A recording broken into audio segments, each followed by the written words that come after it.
Pumping station నుంచి మన ప్రాంతంలో ముఖ్యంగా గండిపేట ప్రాంతంలో సంబంధించిన కాలనీలు, శంషాబాద్ సంబంధించిన కాలనీలకి నీటి సరఫరా చేయాలనే ఒక ప్రణాళికతో ఆ రోజు కేసీఆర్ గారు ముఖ్యమంత్రి ఉన్నప్పుడే, కేటీఆర్ గారు మున్సిపల్ మినిస్టర్గా ఉన్నప్పుడు, వాటర్ వర్క్స్ మినిస్టర్గా ఉన్నప్పుడే ఈ కార్యక్రమం చేపట్టడం జరిగింది. అది ఎప్పుడో పూర్తి కావాల్సింది వీళ్ళు తుమ్ముకుంటా దగ్గుకుంటా మొన్న పూర్తి చేసింది. దాంట్లో కూడా ప్రత్యేకమైన ప్రమేయం ఏమీ లేదు, ఎమ్మెల్యే గారిది లేదు, ఇన్ఛార్జ్ మంత్రి గారిది కూడా దాంట్లో ప్రత్యేకమైన చొరవ కూడా ఏమీ లేదు. ఇంకా ఇప్పుడే చెప్పినట్టు కేసీఆర్ గారు ముఖ్యమంత్రిగా ఉన్నప్పుడు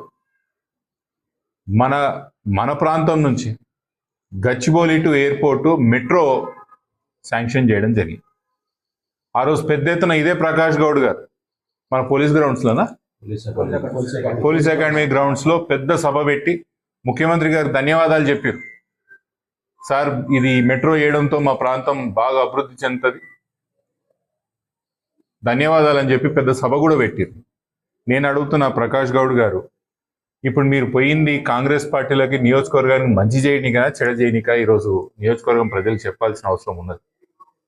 మెట్రో ఒకవేళ నిజానికి కూడా గచ్చిబౌలి నుంచి శంషాబాద్ కిట శాంక్షన్ అయిన మెట్రో పనులు మొదలైంటే 95% అది ఏ నియోజకవర్గం నుంచి పోతుంది? మొత్తం కూడా రాయందర్ నియోజకవర్గం నుంచి పోతుంది. 95% మన నియోజకవర్గానికి మంచి జరిగేది. మన ల్యాండ్ రేట్లు పెరిగేవి, రెంట్లు పెరిగేవి, స్థానికంగా వ్యాపారాలు పెరిగేవి, మన ప్రాంతం 10 ముందు పరిగెత్తేది. మీరు కాంగ్రెస్ పార్టీలో పోయినందుకు కాంగ్రెస్ పార్టీ మనకి ఇచ్చినటువంటి గిఫ్ట్ బహుమానం ఏంటంటే మన ప్రాంతం నుంచి ఏదైతే మెట్రో పోవాలో ఆ మెట్రోని క్యాన్సిల్ చేయడం జరిగింది. ఇప్పుడు మీరు చెప్పండి, మీరు ఎవరి కోసం పోయినరు, ఎందుకోసం పోయినరు? ఆర్భాటం కోసం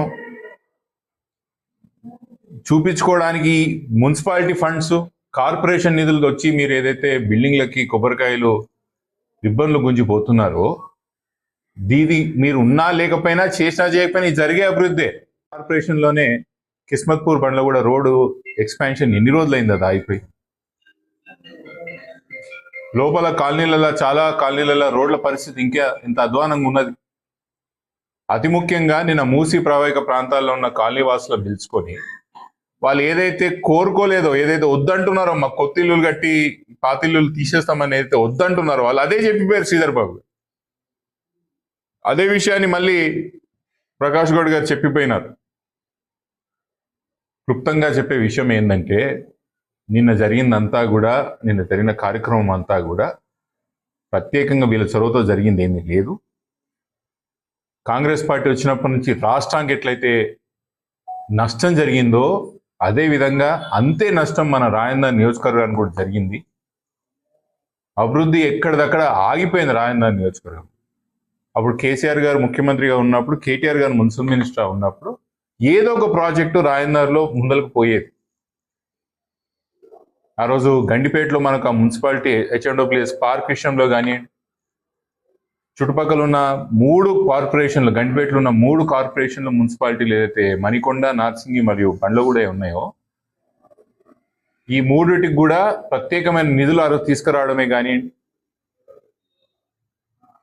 వాటర్ ఏదైతే కెపాసిటీ పెంచడం జరిగింది, ఇదంతా కూడా ఆ రోజు మా ప్రభుత్వంలో, మా గవర్నమెంట్, మా ముఖ్యమంత్రి గారు ఉన్నప్పుడే జరిగింది. కానీ వీళ్ళు చేసింది ఏమీ కూడా లేదు. వీళ్ళు ఒట్టి ఇదంతా షోపుటప్కి చేసిపోవడం తప్ప ఇంకోటి కాదు. ప్రకాష్ గౌడ్ గారు, మీరు వచ్చిన తర్వాతనే, మీరు కాంగ్రెస్ పార్టీలోకి పోయిన తర్వాతనే మన ప్రాంతంకి రావాల్సిన మెట్రో క్యాన్సిల్ అయింది. సో దీనికి ఖచ్చితంగా మీరు జవాబు చెప్పాల్సిన అవసరం ఉంటుందనే విషయం మీరు గుర్తుపెట్టుకోవాలి. అంతే అండి, ఇంకేం లేదు. మిత్రులందరికీ నమస్కారం. నిన్న శ్రీధర్ బాబు గారు, స్థానిక శాసనసభ్యులు ప్రకాష్ గౌడ్ గారు ఇద్దరు కూడా బండ్లగూడ కార్పొరేషన్ నూతన కార్యవర్గ బిల్డింగ్ ఓపెన్ చేయడానికి రావడం జరిగింది. ఒక్క సంవత్సరంలో రాష్ట్రాన్ని ఎట్లా నాశనం చేయాలనేది ఈ కాంగ్రెస్ పార్టీ ఒక్క సంవత్సరం పరిపాలన చూసిన తర్వాత ఒక సంవత్సరంలో ఒక రాష్ట్రాన్ని సంపూర్ణంగా ఎట్లా నాశనం చేయాలనేది ప్రజలకి స్పష్టంగా కనిపిస్తున్నది. అటు రాష్ట్రాన్ని ఈ ఒక్క సంవత్సరంలో నాశనం చేయడమే కాకుండా ఈ ఒకటే సంవత్సరంలో మన నియోజకవర్గాన్ని కూడా నాశనం చేశారు. రాజేందర్ నియోజకవర్గంని కూడా. అది చెప్పే ముందు అత్త సొమ్ము అల్లుడు దానం చేసినట్టు వేరోళ్ళకి పిల్లలు వేరోళ్ళ పిల్లలని మనం దత్తకు తీసుకొని పేర్లు పెట్టుకున్నట్టు ఒక్క రూపాయి కూడా నిన్న చేసిన ఇనాగ్రేషన్లో కానీ కాంగ్రెస్ పార్టీ హస్తం లేదు, కొత్త ప్రభుత్వం యొక్క ప్రమేయం లేదు. ఎమ్మెల్యే గారిదో లేకపోతే ఇప్పుడు వచ్చిన ఇన్ఛార్జ్ మంత్రి గారు ప్రత్యేక చొరవతో ఎటువంటి కొత్త నిధులు కూడా ఒక్కటి కూడా తెచ్చింది లేదు. కానీ నా మాట్లాడుతున్న యొక్క పద్ధతి చూస్తుంటే శ్రీధర్ బాబు గారిది, ప్రకాష్ గౌడ్ గారిది ఏదో వీళ్ళు కష్టపడి ప్రభుత్వం నుంచి కొట్లాడి తెచ్చిన నిధుల్లాగా లేదా ఎప్పటి నుంచో పోరాడి వీళ్ళు సాధించిన యొక్క శ్రమలాగా నిన్న మాట్లాడడం జరిగింది. అది కార్పొరేషన్కి సంబంధించిన డబ్బులు. ఆ బిల్డింగ్ ప్రత్యేకంగా ప్రభుత్వం నుంచి తెచ్చిన నిధులే లేవు, దాంట్లో ప్రభుత్వం చొరవతో తెచ్చిన నిధులు లేవు, ప్రత్యేకమైన ఏది అసలు దాంట్లో స్పెషల్ అనేది ఏం లేదు. మా కార్పొరేషన్ నిధులతో కట్టిన బిల్డింగ్కి వీళ్ళు రంగులు వేసుకొని నిన్న పూలు కట్టుకొని కొబ్బరికాయలు కొట్టి పోవడం జరిగింది.